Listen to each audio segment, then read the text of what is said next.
Hello my fellow readers, in this video I'm going to be talking about These Hollow Vows by Lexi Ryan.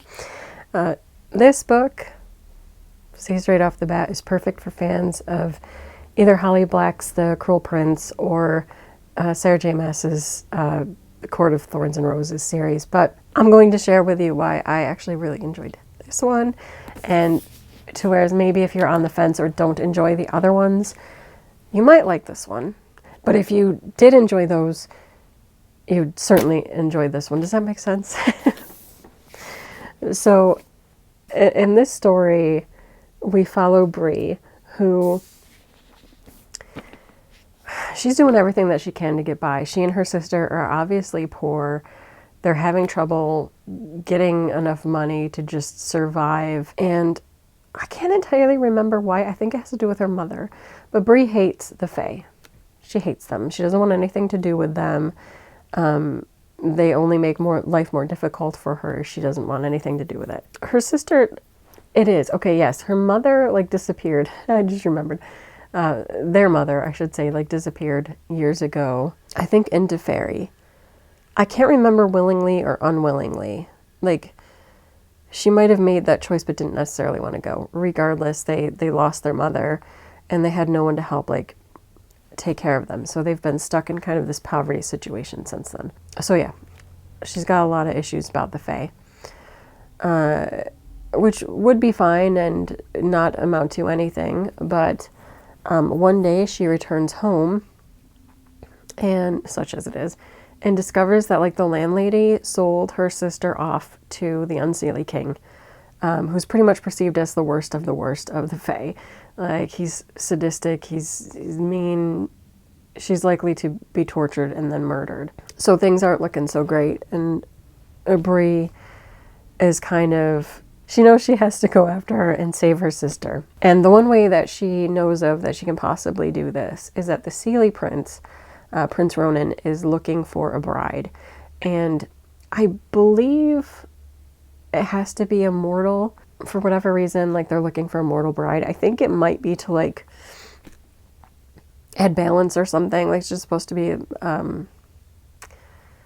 a good thought for the relations. I don't remember why, but I feel like you had to have a mortal bride. I can't remember what the main story narrative was for that.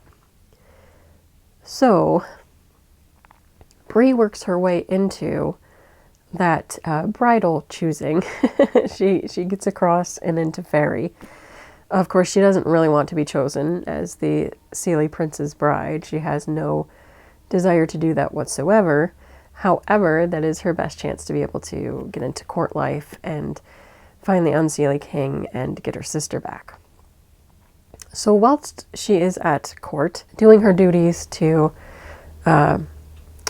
be recognized as an official bride candidate, she does have a dance with a very handsome and seductive Fae boy, who we later find out his name is Finn. And yeah, there's immediate chemistry with Finn,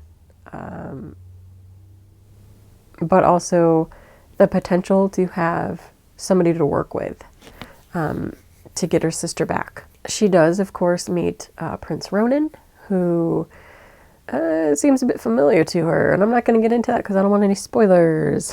But there's both a feeling of near betrayal with her regarding Prince Ronan, but also that same attraction and seductive quality that Finn has.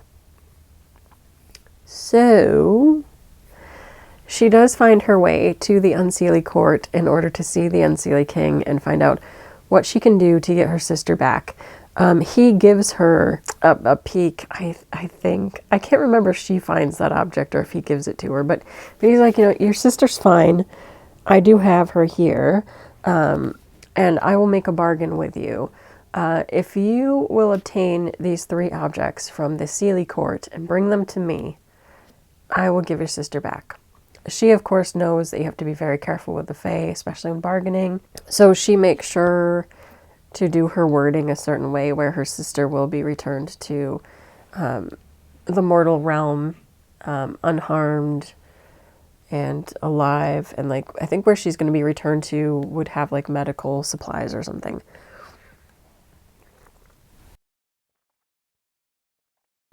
So she was very careful in crafting that bargain, but she agrees to do it. And a lot of the book follows her quest to get these objects. Now, at the same time, she finds herself working with Finn to get these objects and his crew of misfits, and is told all of these stories and details that she didn't perhaps know, and does find herself very attracted to Finn. On the other hand, when she is at the palace, she does talk quite a bit with Ronan and find herself attracted to him, and also feeling torn about the fact that everything that she's currently doing to help save her sister is also a betrayal of him. And so, yeah, you have in this book this huge love triangle. And normally I'm not a huge love triangle person. They can be annoying, and usually there's a clear victor that you're just like, this is pointless. Why are we being tortured this way?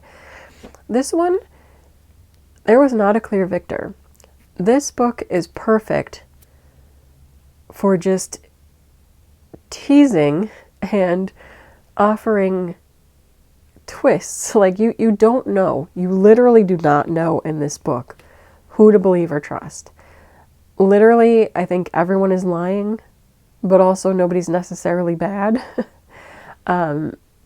So if you like a complex narrative like that, where you have a lot of untrustworthy characters, like you don't know, like they don't seem bad, you kind of are intrigued by them and almost pulled in that same seductive quality that Bree is going through, but you don't know if you can actually trust them.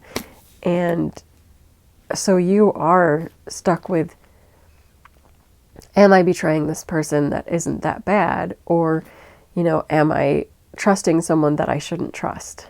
And you don't know if Bree should stick to her original beliefs of, I shouldn't trust the Fae, I don't like them, they're not trustworthy creatures. That is just woven through this. When you have other works like A Court of Thorns and Roses, there is potential like betrayal there. I'm not going to get into that. That's a whole other series.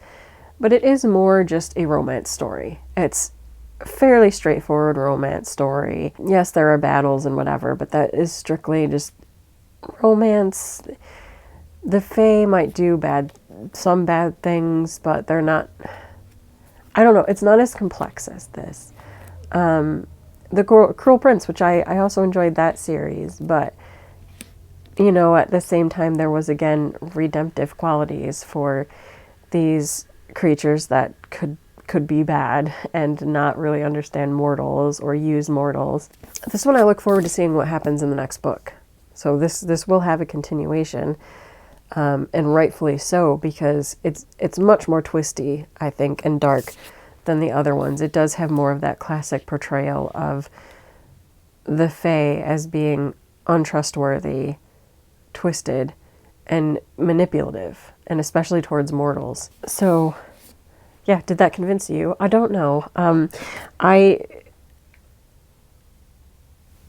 I feel like I want to support this book and have others read it, not only because I do like fairy fantasy, but this book I feel was also good, and it found me at a time where I really kind of needed this kind of fantasy. No, that sounds weird, but I like fairy fantasy stories, to kind of a lesser degree, but also kind of that same vein. Like, I'm someone who's always loved Labyrinth.